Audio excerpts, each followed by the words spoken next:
साथियों, आप सब जानते हैं कि आज 30 जनवरी है और 30 जनवरी को हम पूरे देश में, पूरी दुनिया में बलिदान दिवस के रूप में याद करते हैं।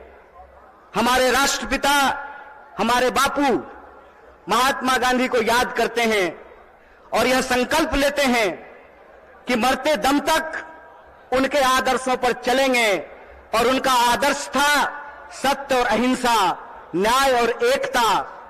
और उनकी जो एकता की बात थी, उस एकता की बात के चलते ही जिनके आखिरी क्षण में भी मुंह से हे राम निकला था, उनको एक आतंकवादी कायर नाथूराम ने हत्या करने का काम किया था। यह आज हम सब लोगों को समझना पड़ेगा कि आज हमारे देश में जिस तरीके से नफरत का माहौल पैदा किया गया है, जिस तरीके से इंसान को इंसान से लड़ाया जा रहा है, यही साजिश किसी जमाने में अंग्रेज किया करते थे। अंग्रेज भारत के लोगों को आपस में लड़ाते थे, हिंदू मुसलमान करवाते थे, मंदिर मस्जिद करवाते थे और फूट डाल करके हमारे ऊपर 200 साल तक राज किया था। एक बार फिर से जो लोग आजादी के आंदोलन में हिस्सा नहीं लिए, जिन्होंने इस देश के लिए शहादत नहीं दी, जो जेलों में नहीं गए, फांसी पे नहीं चढ़े, वो लोग जो उस वक्त अंग्रेजों की मुखबिरी किया करते थे, आज गद्दी पर बैठ करके फिर से लोगों को आपस में लड़ा रहे हैं, लोगों के बीच में नफरत फैला रहे हैं। बोलिए, ऐसा है कि नहीं है? नफरत फैल रहा है ना? कौन फैला रहा है? नहीं नहीं नहीं, मोदी अकेले उसमें शामिल नहीं है, उसके साथ वो सब लोग शामिल हैं जो आज समाज को बांटने का काम करते हैं, समाज को आपस में लड़ाने का काम करते हैं। वो सब लोग इसमें शामिल हैं। तो आप सब लोगों से मैं ये आग्रह करना चाहता हूं, आप सब जानते हैं कि कांग्रेस पार्टी ने, भारतीय राष्ट्रीय कांग्रेस ने अंग्रेजों से लड़ करके इस देश को आजादी दिलाई। आजादी दिलाई कि नहीं दिलाई? देश आजाद है ना? कौन आजाद कराया देश को? कांग्रेस ने इस देश को आजाद कराया।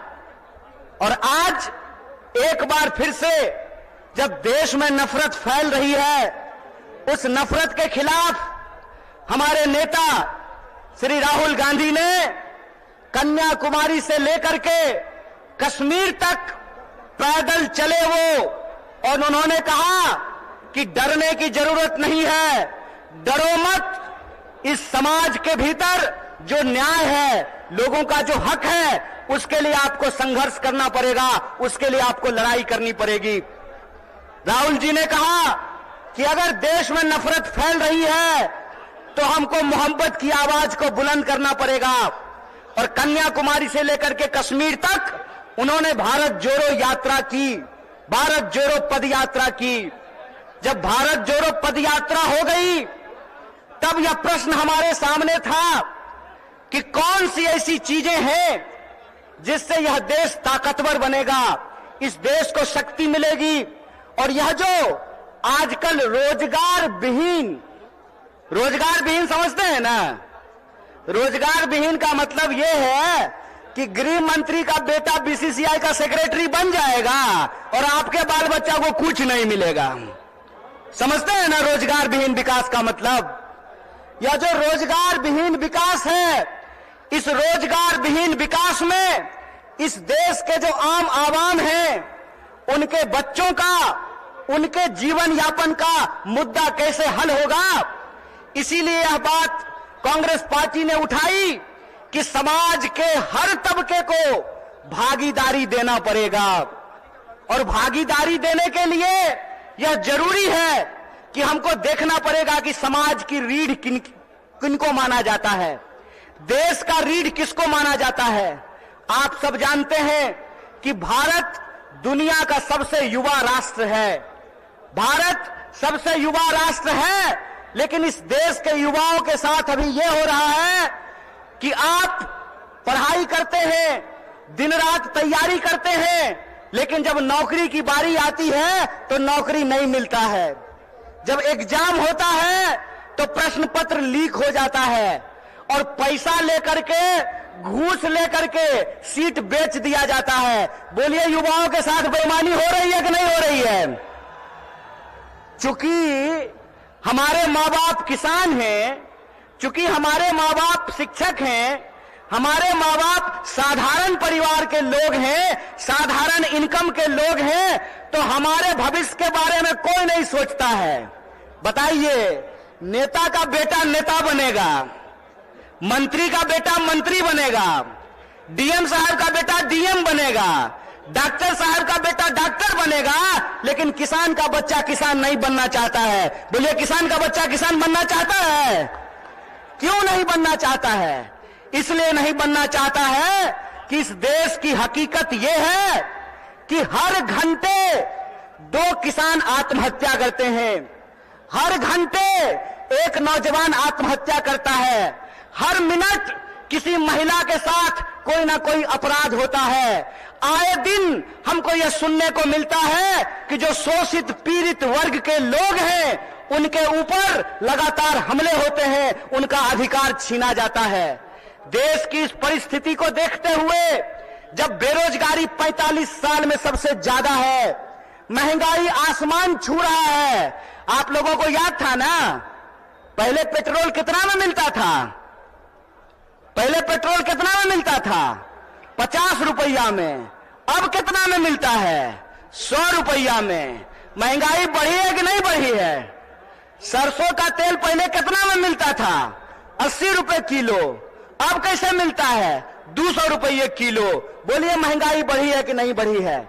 जिस तरह से महंगाई बढ़ रही है, किसानों की आत्महत्या हो रही है, जवानों की आत्महत्या हो रही है, महिलाओं के ऊपर अत्याचार हो रहा है, बेकारी 45 साल में सबसे ज्यादा है, तब इस देश के नौजवानों को, बिहार के नौजवानों को यह सोचना पड़ेगा कि उनका भविष्य क्या है। आप सोचिए कि अगर इस देश के नेता चाहते हैं कि उनके बाल बच्चों का भविष्य बना रहे, तो इस देश के किसानों को, इस देश के गरीबों को भी यह सोचना पड़ेगा कि उनके बाल बच्चों का भविष्य कैसे बना रहेगा। इसीलिए इस देश की परिस्थिति को देखते हुए हमारी पार्टी भारतीय राष्ट्रीय कांग्रेस ने और हमारे नेता राहुल गांधी ने यह तय किया है कि हम भारत जोड़ो न्याय यात्रा की शुरुआत करेंगे। और यह जो भारत जोड़ो न्याय यात्रा है, ये मणिपुर से चल करके बिहार की महान भूमि पे पहुंची है। बोलिए, बिहार महान है कि नहीं है? लेकिन आजकल बिहार को बदनाम भी कर दिया गया है। बदनाम नहीं कर दिया गया है? आज हमको मीडिया के एक साथी पूछ रहे थे कि नीतीश जी आपको छोड़ करके चले गए, इस पर आप क्या कहना चाहते हैं? हम बोले, सुनिए, कौन आया कौन गया ये महत्वपूर्ण नहीं है। महत्वपूर्ण ये है कि बिहार के जो 14 करोड़ लोग हैं, उनका जो हक और अधिकार है, रोजी रोटी कपड़ा मकान का सवाल है, अपने खून के आखिरी कतरे तक उसके लिए संघर्ष करेंगे। ये हमारा कमिटमेंट है, ये हमारा संकल्प है। किसी के आने जाने की बात नहीं है, बात है लोगों के हक और अधिकार की, बात है लोगों के लिए न्याय की। और हमारा यह मानना है, हमारी पार्टी की यह मानना है कि अगर हम इस देश को शक्ति देना चाहते हैं, अगर हम बिहार को शक्ति देना चाहते हैं, तो हमको 5 प्रकार के न्याय की स्थापना करनी पड़ेगी। कितने प्रकार की? कितने प्रकार की न्याय की स्थापना करनी पड़ेगी? हाथ उठा करके बताइए। अरे डरिए नहीं, आप नेता थोड़े हैं कि ईडी से घबरा जाइएगा। आप तो आम जनता है, आपको क्या फर्क पड़ता है? 5 प्रकार के न्याय की जरूरत पड़ेगी। कितने प्रकार की? और वो 5 प्रकार का न्याय ये है कि हम चाहते हैं कि इस देश में नारी को न्याय मिले, भागीदारी का न्याय मिले, युवाओं को न्याय मिले, किसानों को न्याय मिले और मजदूरों को न्याय मिले। बोलिए, आपको ये 5 न्याय चाहिए कि नहीं चाहिए? सब लोगों को चाहिए। अगर सब लोग यह 5 प्रकार का न्याय चाहते हैं, तो हम आपसे एक अपील करना चाहते हैं। एक बात जान लीजिए, इस देश में कुछ भी इस देश के आम लोगों को कुछ भी बिना संघर्ष के नहीं मिला है। हमारी आजादी के लिए भी लोगों को अपनी जान गंवानी पड़ी। बिहार के लोग जानते हैं कि अपने हक और अधिकार के लिए संघर्ष करना पड़ता है। और एक बात आप लोगों ने सुना होगा, बिन हवा न पत्ता हिलता है, बिन लड़े न कुछ भी मिलता है। इसीलिए अपने हक और अधिकार के लिए हमको लड़ना पड़ेगा और हमारे देश के आम आवाम को, बिहार के आम लोगों को यह सोचना पड़ेगा कि हमारा भविष्य क्या है। हम समझते हैं कि जिस तरीके से मौजूदा सरकार हमारे देश के नौजवानों के साथ, बिहार के नौजवानों के साथ खिलवाड़ कर रही है, उसके खिलाफ हमको संघर्ष करना पड़ेगा। आप सब सोच करके बताइए, अग्निवीर लाई सरकार और अग्निवीर में सरकार ने कहा कि 4 साल के लिए नौकरी देंगे। क्या सिपाही जी, 4 साल के लिए आपको नौकरी मिलेगा, लीजिएगा 4 साल का नौकरी। और यहां मंच पे बहुत सारे एमएलए साहब बैठे हुए हैं, बहुत सारे एमपी साहब बैठे हुए हैं। प्रधानमंत्री बनेगा 5 साल के लिए और सेना का जवान बनेगा 4 साल के लिए। बोलिए बेईमानी है कि नहीं है? ये अगर बेईमानी है तो बेईमान को बेईमान कहना चाहिए कि नहीं कहना चाहिए? चोर को चोर कहना चाहिए कि नहीं कहना चाहिए? ये चोर और बेईमान मिलकर के इस देश के साथ लुटखोरी कर रहे हैं। इसीलिए हम आप तमाम नौजवानों से यह अपील करना चाहते हैं कि एक तो हमको नौकरी नहीं देते हैं, दूसरा हमको शिक्षा नहीं देते हैं, तीसरा किसानों को उनके फसल का दाम नहीं देते हैं, चौथा मजदूरों को न्यूनतम मजदूरी नहीं देते हैं, और पांचवा इस देश की जो आधी आबादी है उसको समान जीने का अधिकार नहीं देते हैं। मैं पूछना चाहता हूं, डॉक्टर बाबा साहब भीमराव अंबेडकर ने संविधान बनाया, कांग्रेस पार्टी ने संविधान बनाया, और उस संविधान की ताकत यह है कि डीजीपी का वोट एक होता है ना? क्या बोलिए सिपाही जी, घबराइए नहीं, डरिए नहीं। डीजीपी का वोट एक होता है ना, और आपका भी वोट एक होता है, मुख्यमंत्री का भी वोट एक होता है, और रिक्शा चलाने वाले का भी वोट एक होता है, जूता सिलने वाले का भी वोट एक होता है। यह जो वोट का अधिकार है, इस वोट के अधिकार का हमको इस्तेमाल करना पड़ेगा।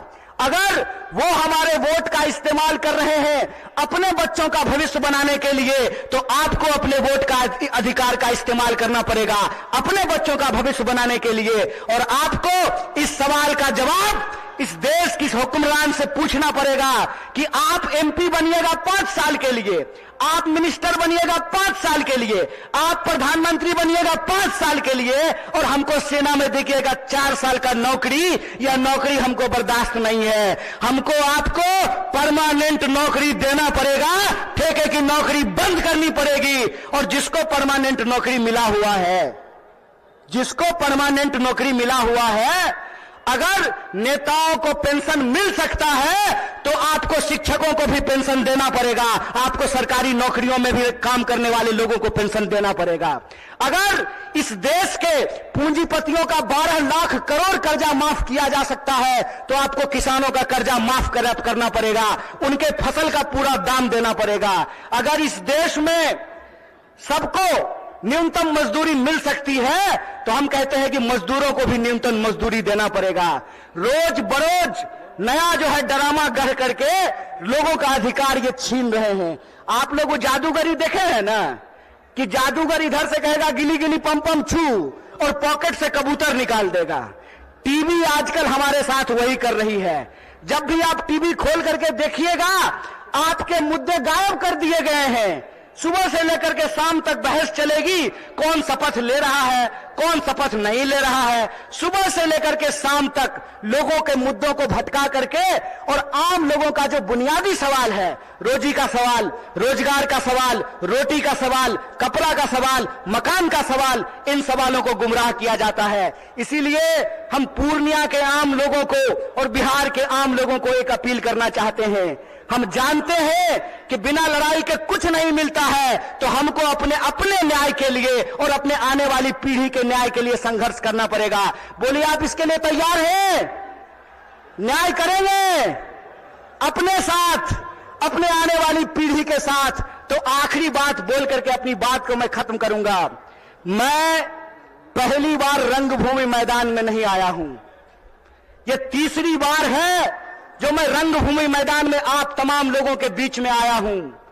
मंच अलग है, लोग अलग हैं, लेकिन मुद्दा वही है। और तब भी हमने आपसे वादा किया था कि इस देश की आजादी पे जब जब आंच आएगी, आपका बच्चा जो आपका नमक खाया है, आपके हक और अधिकार के लिए सड़कों पर उतरेगा। इसीलिए आप तमाम बिहार वासियों को, पूर्णिया वासियों को, सीमांचल वासियों को अपील करना चाहता हूं कि आप तमाम लोगों को 5 न्याय के लिए, इस देश की शक्ति देने के लिए आपको संघर्ष करना पड़ेगा। और इस संघर्ष में अगर हम संघर्ष करेंगे तो जरूर जीतेंगे। इन्हीं शब्दों के साथ अपनी बात को खत्म करूंगा। शुक्रिया। इनकलाब जिंदाबाद। जय हिंद, जय बिहार, जय कांग्रेस।